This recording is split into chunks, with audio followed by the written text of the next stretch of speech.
because you have a lot of people who go to, who are in the swingers lifestyle, people go to sex parties, people who are just high risk in their different, why are you smiling when I say sex parties and swingers? It's just amazing, right? Yeah. But then let's talk about the swing. Why can't we not swing if that's what we want to do?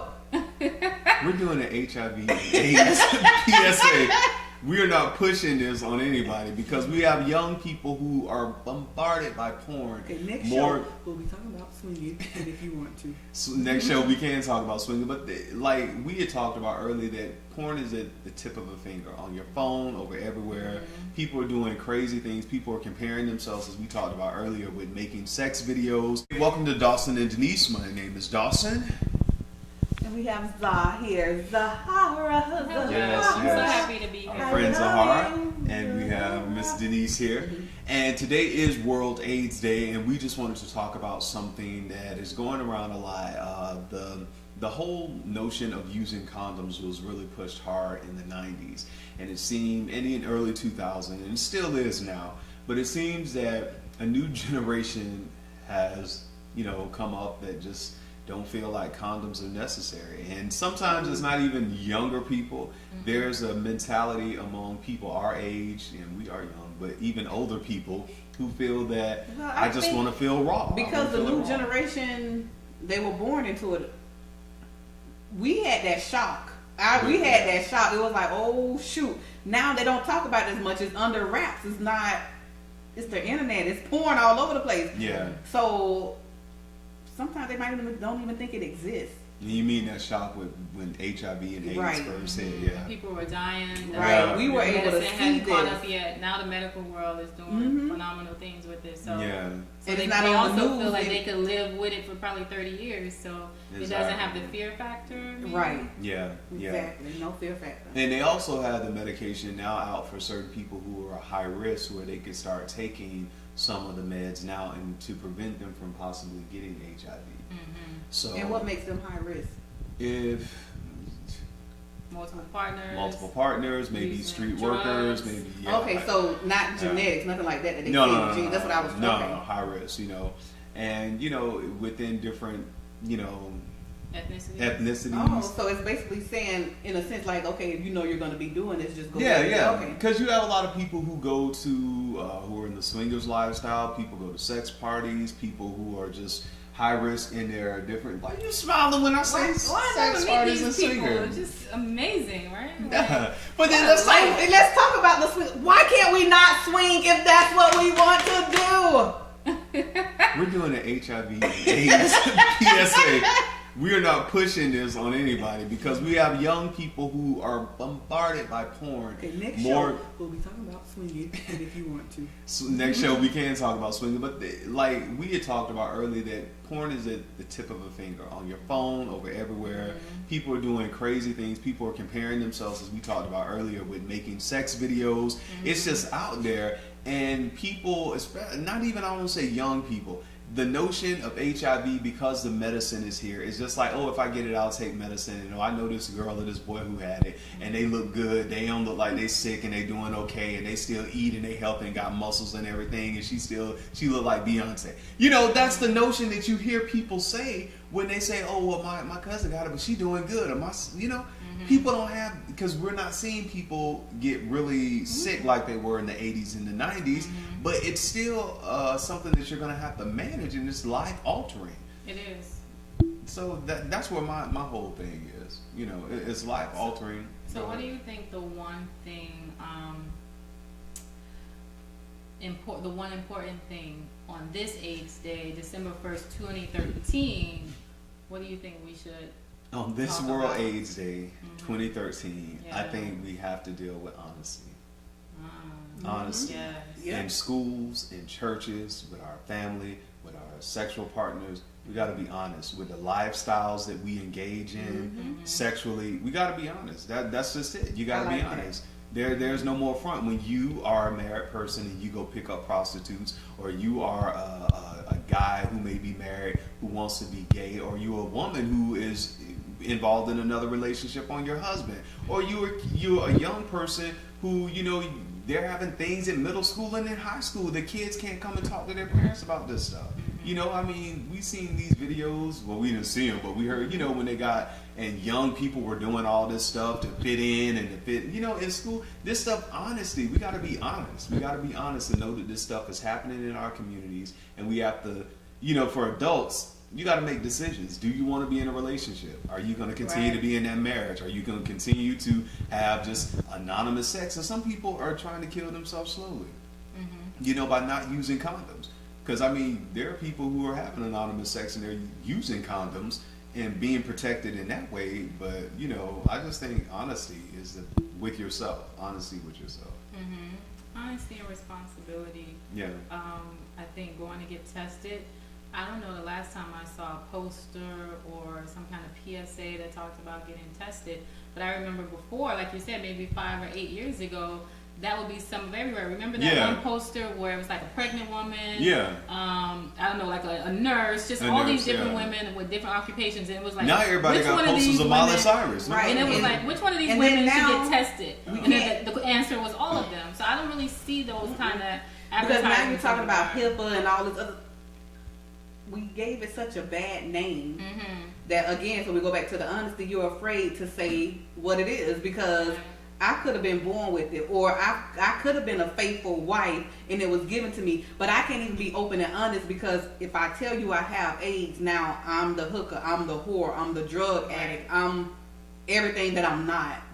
Well, one thing I feel is that a lot of these campaigns for disease control, basically that's what it is, do a really good job of educating people. And so a part of that stigma I was hoping would be wiped away with Magic Johnson. I mean, you know, the Magic have money. Right, but the stigma is still there. Well, in terms of shaking people's hand, eating after them, recognizing that people get it, you know, I think it was Tyler Perry who said that or any woman who's ever been in love could get it. You know, really remembering that, using your brain to really realize you don't have to be a hooker, right? A sex worker to get it. So I thought some of that stigma had fallen away, but I guess you're right. Still, even in our churches and stuff, you know, there are a lot of people who, you know, go to church Sunday after Sunday, and they can't even, I mean, the ministries that are there for HIV and AIDS, and, you know, shout out to the Potter's House, shout out to City of Refuge, shout out to all the church. Those are the only two I really follow, so I had to give them shout outs, who really deal with this.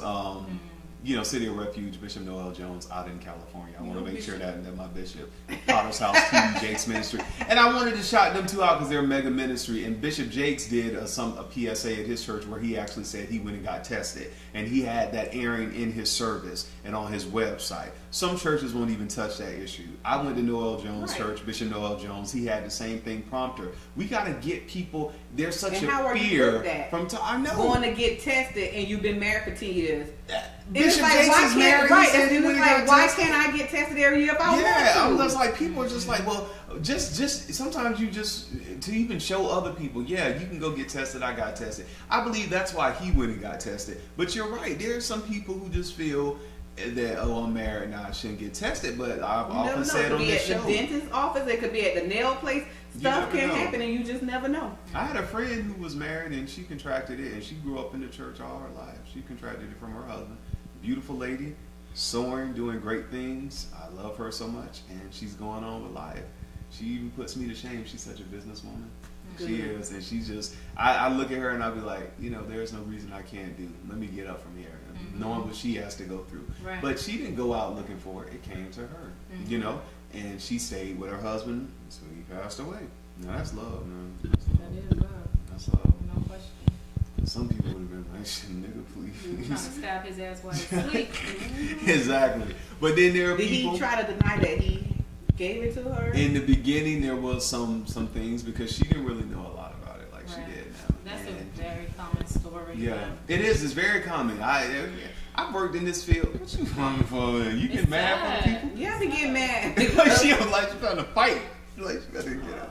Yeah, because I mean, and you know, you gotta. Well, it's like we heard in the car, the Mary Tompkins. My pastor, the late Reverend Mary Tompkins. What a beautiful voice, a beautiful lady, spirit beautiful from lady. God. And what she said was, I want to make my own choices because I'm the one who are going to have to pay for the consequences of them. Yes. So I feel just and being upset with the husband, right? I always say, I'm not going to allow you to live for me because you're not going to die for me. Right. So the husband automatically brings the wife into his death. Yeah. So that is a hard pill to swallow. And his dishonesty, basically, or whatever he was doing, or not even getting tested, because it's your responsibility to know before you get into situations like that. And I know people cheated, whatever. But it's like, what you find yourself saying when you get older, what is so hard about telling the truth? It's like cheating is so overrated now. It's so played out. And not use a condom or use a condom. Why don't you get tested every year, and then if something happened, tell me. Like, there's a way. 6 months at this point. What's so funny is there's a way to do everything. Mm-hmm. And I obviously would be upset, and I've never been in that situation, but I could respect that at least if he came to me and said, you might need to get tested. You know what I mean? But just this kind of, I'll wait till you find out whenever you do go. And then I'll blame it on you kind of sort of too. Like, look sharp and say, what? You mean to tell me you did what? Yeah, that's more than irresponsibility. That's like criminal or something. That's criminality. And if you can't press charges if you know that the person knew at that time. And you have to go through the process. But even with that, people don't want to go to court and press charges because it puts all your business out there in court. So you have a lot of people who don't want to do that. So on this World AIDS Day, that's from the Dawson and Denise show. We Honesty. Honesty. Honesty. Honesty. I mean, seriously. I mean, we live in a big city down here, but it's there anywhere, that people are going to, they have places where people can go and get right, before they go home or something like that. And, if you're going in there to get right, and you ain't using no condom, I mean, and you're going home to somebody, I mean, really, come on now. Seriously. I mean, we've all slipped. I ain't judging nobody. We've all slipped. Is it an overstatement to say everyone here has had unprotected sex? It's an overstatement. Oh, okay. I don't have any kids. I'm still a virgin. I watch Preachers of LA. No, I'm joking. We Got caught up in the moment. Well, wait a minute. Yeah. When I was younger, after the AIDS thing really hit bad, I had an uncle who passed away, who I didn't really know, and that was in the early '90s when I was coming into I wasn't even a teenager. But you got scared. I was a kid. Because they would talk about it. My mom started talking about how he was, this good guy in the army, all this stuff, and he met this lady, and that just kind of hit me. I'm like, dang, I'm going to a funeral and just hearing people talk about it, after the funeral, how he passed away. It just scared me, and that was the early '90s. So I wasn't even a teenager then, but just hearing that and then growing up and then just hearing more about HIV and AIDS and other stuff, it just was kind of like, okay, I'm using condoms no matter what. And then I think the whole thing with me is I grew up in the church, so that whole, you going to hell if you do this, no sex, no oral sex, especially, that's the devil's work. And that kind of was ingrained in my mind. And then I got in college and I'm like, hell with all y'all. I don't know what y'all talking about. No, I'm joking. If I'm going to hell, with a smile on my face. I wonder what y'all think about this, because I have had been in monogamous relationships, got tested, got a full physical, and then once we were clear, we had unprotected sex with one another.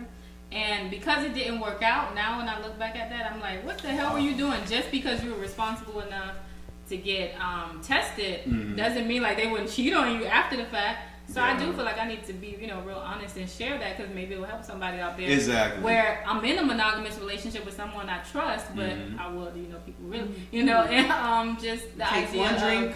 Yeah, just the idea that I felt like I was safe because I did my due diligence of getting the test. You know what I mean? And I'll keep getting my test every year, but just the idea of feeling safe, a false sense of safety, because I feel like I'm in a monogamous relationship. And like she said, even in that relationship, that person and you probably had no intentions, but sometimes things happen. Right. Yeah. In different situations, create different things, and they could have slipped that one night with someone else. Yeah, that's so true. Exactly. That is so true. So on this whole issue of safer sex, look how honest I was. You said the show was honesty. It is honesty, and that's why we've all slipped up. We got weight lifted off my shoulder. Exactly. That's what we're here for. And people judge, they talk, but at the end, you got to live your own life for you.